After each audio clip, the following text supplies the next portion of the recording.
Okay, so take about 2 fathom nib of seine twine. This of course depends on the 2 lengths of line that you're seizing together, so you kind of have to gauge the amount you're going to need, but generally for for most line it ends up being about 2 fathoms.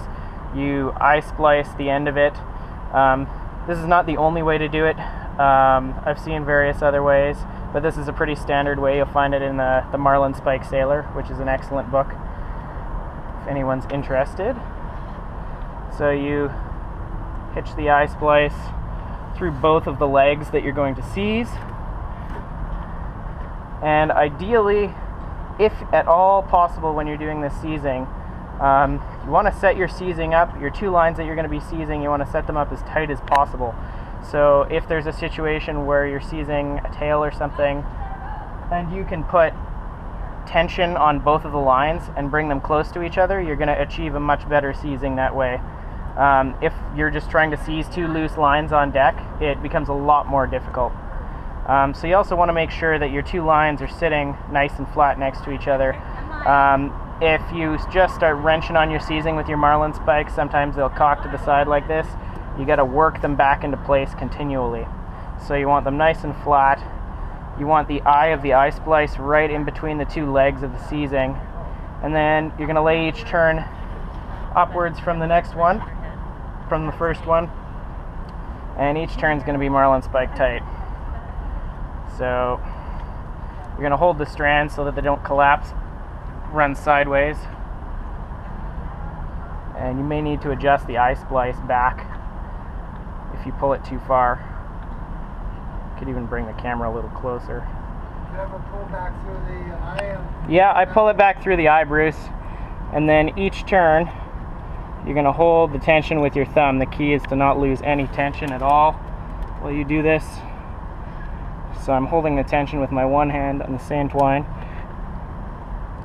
Each turn spike tight.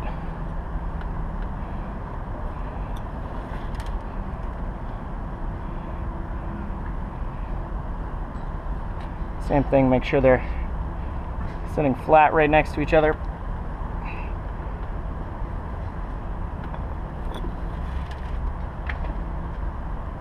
You want to make the seizing roughly as tall as the overall diameter of the 2 lines that you're seizing together. So your seizing should be roughly square. It shouldn't be very long.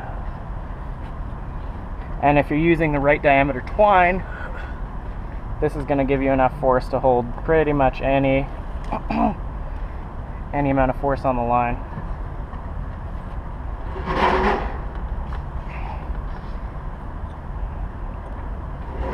And with the right tension, you're actually compressing the lays of the line, so much like a serving, where you can see the lay of the line through the serving. You do a seizing right and you should see the outline of the lay of the line within your seizing.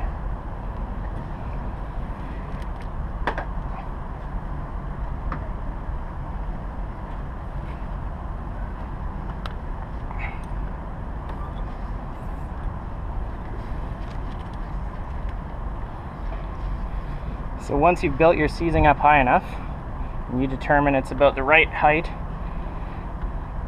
your last turn upwards like this is going to be a half hitch. Half hitch around both lines? Half hitch around both lines. Make sure that it's worked down before you pull it tight, so there's no gaps. So then you're going to spike tight that as well.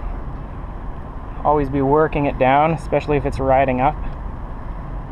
So you shouldn't be able to flex any of these turns by pushing on them with your fingers. They shouldn't bend inward at all.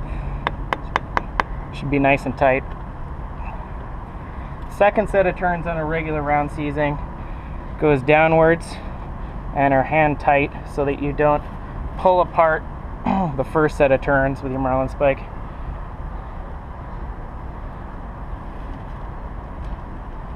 So these are called covering turns, and you want them to lie right close to each other.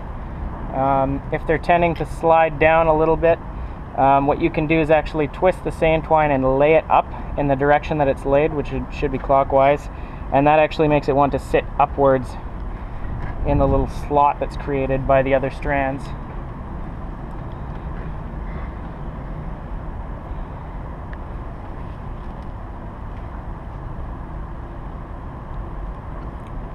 So you wind your way all the way back down to the eye splice.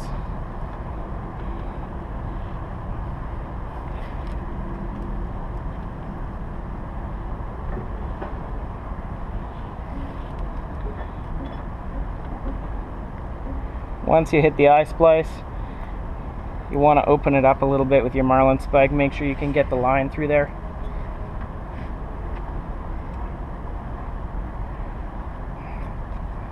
Sometimes this can be frustrating.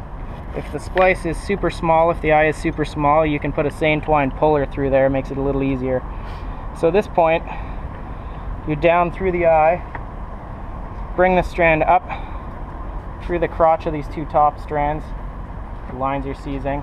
You're going to work it down into the crotch when it's sitting right down on top of the seizing. And at this point, when you have your half of your riding turn, you're going to stick a seine twine puller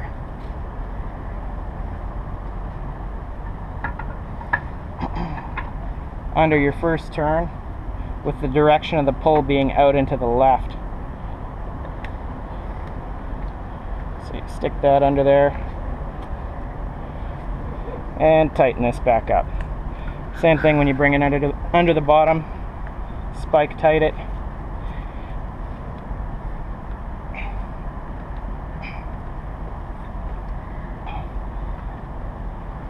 Get your second puller ready.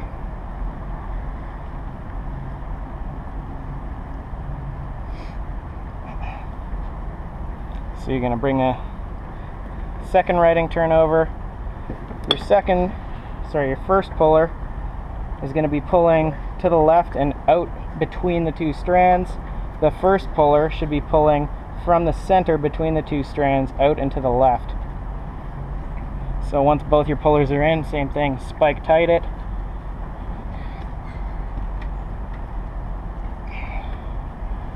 Shouldn't have any play in the riding turns.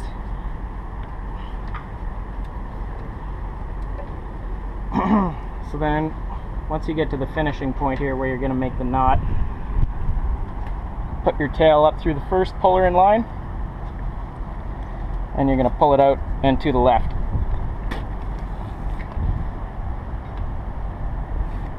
That pulls it between the two. That pulls it from between the two out and to the left. And then this is the important part here, because if you do this the wrong way, it doesn't make the correct knot. The tail goes through the second puller, but the tail of this puller needs to come out underneath the bite of line, this bite of line here.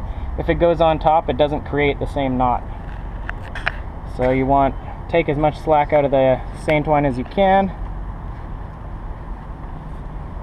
Put your spike through and pull it down. This creates what's called a flat knot, and this is straight out of the Marlin Spike Sailor. It's pretty standard. Like I said, it isn't the only way to do it. Some bosons are going to have you half hitch your riding turns. There are different ways. They aren't wrong, they're just different. But this is the way that I was taught by multiple bosons. So as you cinch this down into the crotch, you should be able to almost make it disappear. And it will cinch these riding turns until they're super tight. Should be like a rock, basically. And then how I like to finish this, yet again, there's different ways to finish it, but simple way to finish it is you make an overhand knot and you pinch the standing end of the overhand knot, or put your finger right next to it, cinch this up so you can get the overhand knot right close, and then you're going to turn the overhand knot and you just work it into place until it's sitting right up next to your flat knot.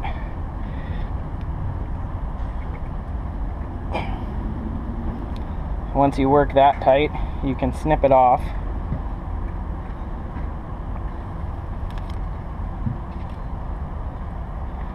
So once you do that with nylon seine twine, you should really burn it. It's synthetic, it's pretty slippery, and while the seizing may be extremely tight, this might unlay over time. Of course, with natural fiber, it's not necessary to do this, and you can't do it.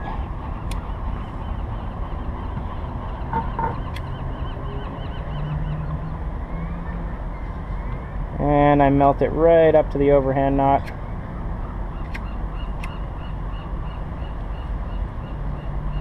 And then flatten it off. So that's your round seizing.